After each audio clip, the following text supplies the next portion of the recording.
Hey everyone, and happy second week of Advent. Throughout the weeks of Advent, we've been exploring these four gifts that Christ brought into the world as we await his birth on Christmas. The last week, we explored the theme of hope, and this week, we're going to talk about his gift of love. And Jesus didn't wrap up his gift of love in a nice present and then give that to John to distribute like loaves and fish. No, instead, his gift of love, his gift was his example of love, and said, truly, this is how God wants us to love one another. And this was radical at the time because the people in power, the Pharisees, were pretty sure they knew what loving God looked like, and it looked a lot different than what Jesus was teaching. It was written into all of their sacred laws and traditions, and with their laws and traditions, they could love their people through protecting others from sin. The Pharisees, the ones who brought Jesus to the cross, believed that you love your neighbor by warning them of when their sins are making God angry, warning them with brutal punishment. And these Pharisees wrongly believed you love your neighbor by protecting your neighbor from sin. And to the Pharisees, that looked like setting up laws and strictly enforcing those laws. But those laws were constricting to people and would not let those who were struggling or who were put in difficult situations to thrive and grow. Often, this would happen when Jesus was with his disciples and they were working on the Sabbath, or they were caring for the disabled, or they were inviting poor people into the meal. The Pharisees thought that this was not loving God. They thought that this was actually making you unclean or unholy, and that made God angry. But Jesus knew that God is slow to anger and abounding with steadfast love. And so he showed this new and righteous way to love that God truly wants. One that is not set in laws and traditions, but is based on people. Loving people no matter their background or their struggles, actually supporting them in their background and struggles.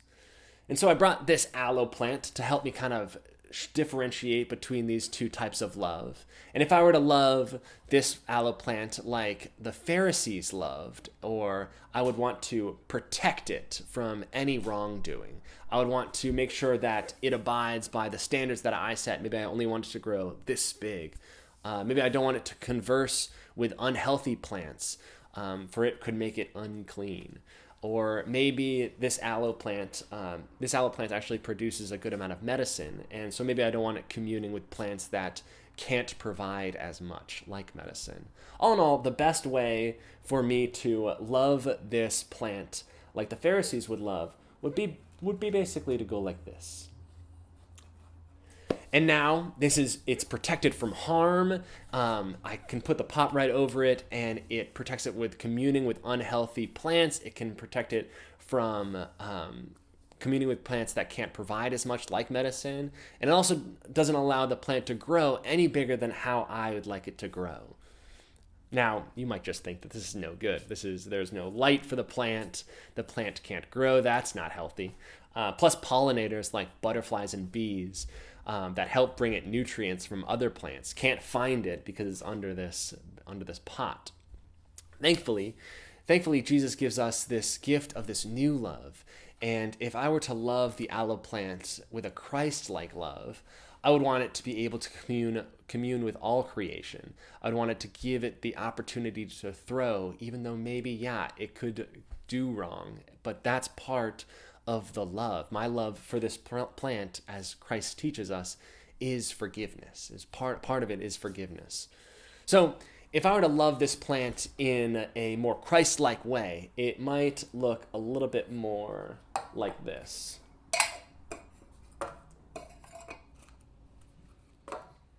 Like that. And you might notice that it looks a little bit more vulnerable than when I was protecting it like before.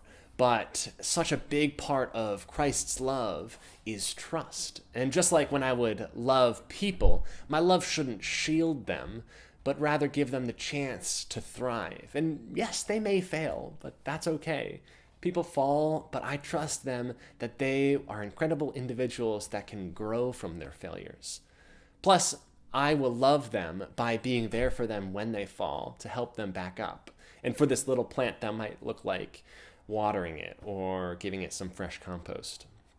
Now, Jesus gives us this gift of this new love that does not focus on loving God through protection and through laws and traditions, but rather loving God through people, uplifting them and supporting them to be who they are, and if they fall, to be there for the healing process, to give them the chance to thrive as themselves and to experience the world at its fullest, even if it may knock them down.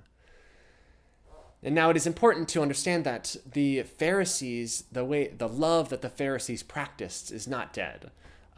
Even in the Christian world, love can be confused with protecting or shielding. People in the name of Christ may set into laws that infringe on or transgress people's personal freedoms. And for this plant, that might look like when I had the pot over it.